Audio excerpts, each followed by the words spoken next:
Varsha and welcome back to the channel. क्या आप भी डोमेन स्पेसिफिक सब्जेक्ट्स को लेकर परेशान और कंफ्यूज्ड हैं कि डोमेन स्पेसिफिक सब्जेक्ट्स में कहाँ से पढ़ें, कितना पढ़ें, क्या हमने जितना पढ़ा है वो सफिशिएंट है या नहीं?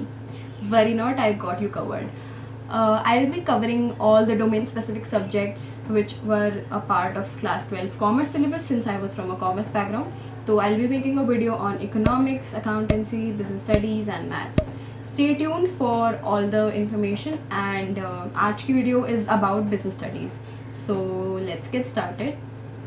Business studies एक ऐसा सब्जेक्ट था जिसमें हर बच्चे को डर लगता था क्योंकि उन्हें हर टॉपिक के फीचर्स, इंपॉर्टेंस और लिमिटेशंस याद करने में कोई मज़ा नहीं आता था एंड कईयों से होते भी नहीं थे इजीली, कुछ लोग रट्टा मार के कर लेते थे. बट एग्ज़ाम में सबको डर रहता ही था कि कहीं हमने जो याद किया है वो हम भूल ना जाएं या हम कुछ गलत ना लिख दें. ये सारी कन्फ्यूजन अब हट चुकी हैं क्योंकि आपका जो डोमेन स्पेसिफिक एग्ज़ाम है वो कम्प्लीटली MCQ है. तो आपको जो रटने वाली चीज़ होती थी वो अब पूरी तरह से एलिमिनेट हो चुकी है. Now business studies is no longer rote learning intensive. Congrats. तो बात अब इस पे आती है कि क्या आपके लिए बिजनेस स्टडीज़ ईजी हो गया है? आई थिंक नॉट, क्योंकि पहले क्या होता था, बुक से डायरेक्ट आपको क्वेश्चंस आते थे एंड बुक में जो भी लिखा होता था आपको जितना याद होता था आप अपने हिसाब से लिख देते थे आंसर में. एंड स्टेप मार्किंग में आपको थोड़ा अच्छी राइटिंग, प्रेजेंटेशन वगैरह सही करके ऊपर नीचे मार्क्स मिल जाते थे. बट अब क्या होगा, अब आपको MCQ स्टिक करने होंगे एंड कॉन्सेप्चुअल MCQs होंगे. वो इसका मतलब है कि अगर आपको टॉपिक समझ आया है तभी आप श्योर हो सकते हो कि उससे आपको कोई भी MCQ दे दिया जाए तो आप सॉल्व कर दोगे. फॉर एग्जांपल आप प्रिंसिपल्स ऑफ मैनेजमेंट में डिफरेंशियल पीस वेज सिस्टम के बारे में पढ़ते हो. अब आपको थ्योरी तो याद है बुक से, आपसे एग्जाम में पूछते कि what is differential piece wage system तो आप बता भी देते. बट उसके एप्लीकेशन से रिलेटेड एक आपको न्यूमेरिकल टाइप का क्वेश्चन दे दिया अगर एग्जाम में एंड आपको कॉन्सेप्ट नहीं पता होगा तो आप कैसे सॉल्व करोगे? You get my point. तो अब इससे ये पॉइंट कन्वे हो जाता है कि अब आप बिजनेस स्टडीज़ को रटने की बजाय समझने के नज़रिए से देखें. तो अब आपको बिजनेस स्टडीज़ समझनी है. स्कूल में आपने जितनी पढ़ी है, जिस भी वे में पढ़ी है वो आप ही बेटर जानते होंगे. But if I were to start from scratch and if I were in your place तो सबसे पहली चीज़ जो मैं करती with my experience, I would first go to NCERT. NCERT is a very good source अगर उसको मन लगा के पढ़ा जाए. बिलीव मी, मेरे को पूरे साल NCERT इतनी बोरिंग लगती थी. ब्लैक एंड वाइट टेक्स्ट है, कुछ भी सेंस नहीं बन रही किसी भी चीज़ की, हर चीज़ एक जैसी लग रही है एंड कन्फ्यूजिंग हो रही है.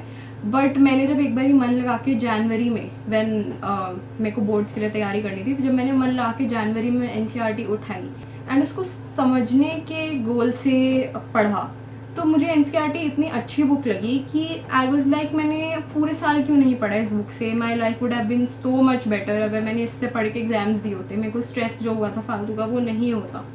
एंड योर टीचर्स, आपके बोर्ड एग्ज़ाम सेटर्स, आपके एंट्रेंस पेपर सेटर्स, सब ने NCERT को एज अ प्रिस्क्राइब्ड सिलेबस में मेंशन किया है बुक के नाम पे.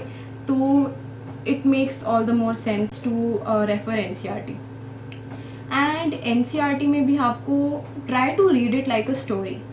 मैंने क्या किया था personally, I went from chapter 1 till end. तो मैंने ऐसे बीच में से रैंडमली टॉपिक्स नहीं उठाए. एंड मैंने एक चीज़ नोटिस करी, जो आपकी NCERT में इंट्रोडक्शन होता है एंड जो आपका कंक्लूजन होता है, it plays a very important role. हम जनरली पढ़ते पढ़ते उनको इग्नोर कर देते हैं. बट इंट्रोडक्शन एंड कंक्लूजन के साथ साथ जब मैंने पूरे चैप्टर्स पढ़े थे तो सारी जो चैप्टर्स है वो आपस में एक स्टोरी की तरह बाइंड हो गए थे.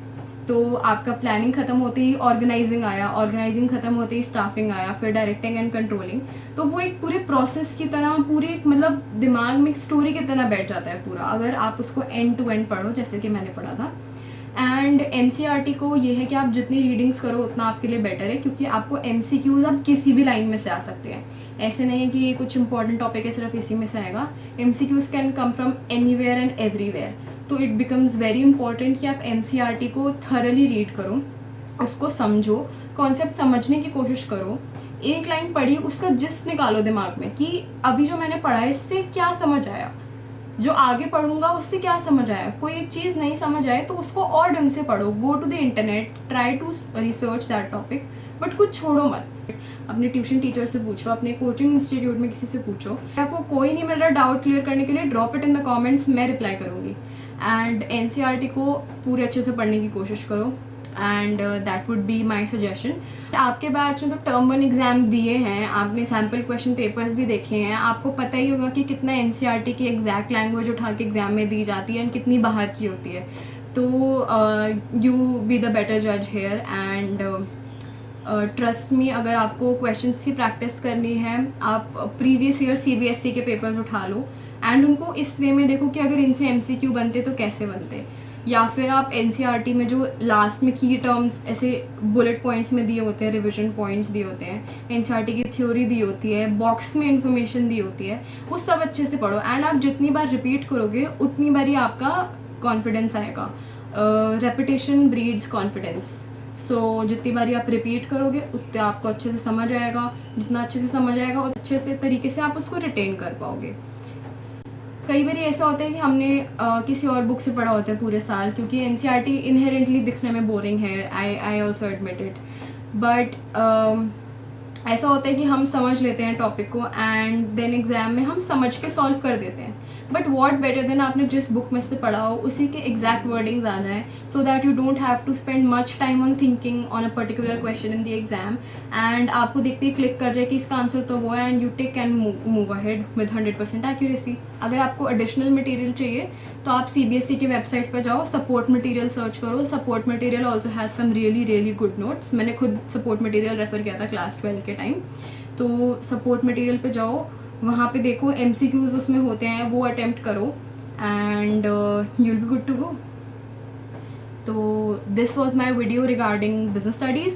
बिजनेस स्टडीज़ ट्रस्ट मी, अगर आपने अच्छे से पढ़ लिया एक बारी, it is a very scoring subject. Business studies में मैं जितना एफर्ट लगाऊंगी उस एफर्ट के 10x रिजल्ट्स मिलेंगे, तो यू नो कि कितना बेनिफिशियल है इसमें थोड़े से एफर्ट्स डाल के ज़्यादा रिजल्ट लेना।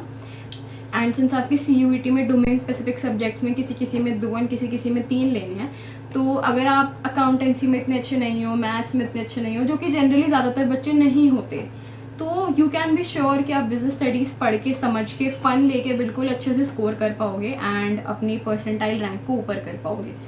तो business studies is a very fun subject, पूरा मज़ा आएगा बिजनेस स्टडीज़ पढ़ने में। एंड या दैट इज़ इट। कोई और डाउट्स हो तो drop it in the comments. I will soon make a video on economics, accountancy and maths as well, and till then keep preparing and all the best. Bye bye, see you in the next video. Also like and subscribe. Bye bye. I can hear the demons call when they do what they do, and now I feel like taking off.